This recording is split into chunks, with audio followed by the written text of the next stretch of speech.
একজন কাফের, একজন মুশরিক, একজন বেদিন, একজন ইহুদি, একজন নাসারা, একজন খ্রিস্টান, একজন বৌদ্ধ থেকে মুসলিমের জন্য, ইমানদারের জন্য ইমান আর আমলকে হেফাজত করা সম্ভব, কিন্তু মুনাফিক থেকে কখনোই ইমান আমল হেফাজত করা সম্ভব না।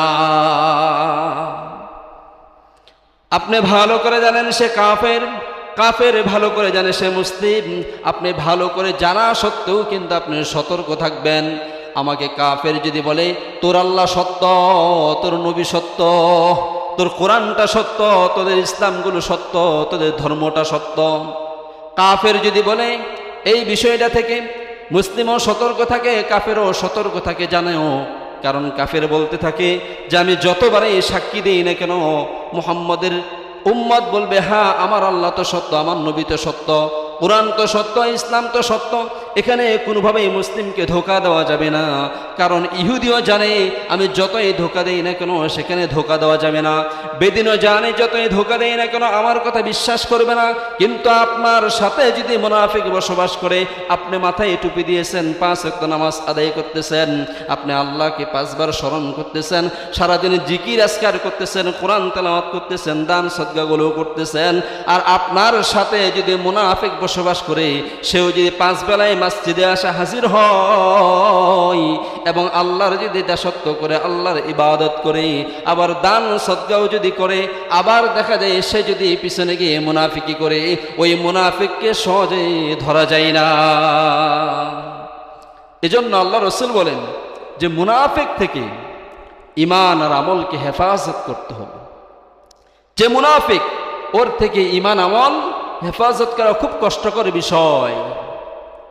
আপন বন্ধু, আপন বিশ্বাসী মানুষ যদি শত্রু হয়ে থাকে তাহলে তো তাকে সহজে ধরা যাবে না, অনেক লং সময় পরে তাকে ধরা যাবে। আপনি খুব দ্রুত তারে ধরতে পারবেন না, অনেক সময় পরে সে ধরা পড়বে। কারণ মিথ্যা কোনোদিন ঢাকা থাকে না, যতই আপনি ঢাকার চেষ্টা করেন না কেন। একটা মিথ্যা কথা বললে মুনাফিকেরা 100,000 মিথ্যা কথা বলে। একটা মিথ্যা কথা যখন বলে ফেলাই তখন ওই মিথ্যা কথাটা ঢাকার জন্য সে অনেকগুলো মিথ্যা কথা বলে। এজন্য আল্লাহ রাসূল বলেন একটা মিথ্যা কথা বললে একটা কবিরা গুনাহ হয়ে যায়, ওয়াদাকে বরখলাফ করলে কবিরা গুনাহ হয়ে যায়। শুধু তাই নয়, আমানতের খেয়ানত করলে কবিরা গুনাহ হয়ে যায়। মানুষকে অশ্লীল ভাষায়, বিভিন্ন খারাপ ভাষায় যখন গালিগালাজ করে তখন অনেক সময় অনেক গালির কারণে কবিরা গুনাহ হয়ে যায়। আল্লাহ রাসূল বলেন একটা কবিরা গুনাহ মানুষকে জাহান্নামে নিয়ে যাওয়ার জন্য যথেষ্ট হয়ে যায়। একটা কবিরা গুনাহ আপনাকে আমাকে জাহান্নামে নিয়ে চলে যাবে। একটা নেক যেমন আপনাকে আমাকে জান্নাতে নিয়ে যাবে, ঠিক একটা কবিরা গুনাহ জাহান্নামে নিয়ে চলে যাবে। আব্দুল্লাহ উবাই ইবনে সালুল মুনাফিকদের লিডার, সব সময় মুনাফিকদের নেতৃত্ব দিয়ে থাকেন। আবার আল্লাহ রসুলের কাছে আসে, নামাজ আদায় করেন। আল্লাহ রসুল বলেন ইয়া রাসূলুল্লাহ, ইয়া হাবিবাল্লাহ, আপনি জানেননি আপনার আমি কি পরিমাণ মহব্বত করি, ভালোবাসি। বলে কি পরিমাণ মহব্বত করো, ভালোবাসো? বলে আপনার জন্য জীবন দিতে রাজি আছি, আপনার জন্য আমার মাল ধন সম্পদ সবগুলোই কুরবান করতে রাজি আছি। ইয়া রাসূলুল্লাহ, ইয়া হাবিবাল্লাহ, কোন বিষয়ে কুরবান করলে আপনি খুশি হবেন সেটাই আমি কুরবান করে দেব, এতটাই আপনাকে আমি মহব্বত করি, ভালোবাসি। জিবরিল আলাইহিস সালাতু সালাম আব্দুল্লাহ উবাই ইবনে সালুলের কথা শুনে না আল্লাহর আদালতে গিয়ে আল্লাহর কাছে সবগুলো লিস্ট করে নিয়েছে যে আল্লাহ আপনি একটু বলেন না মুহাম্মদের সাথে কারা কারা মুনাফিকি করে।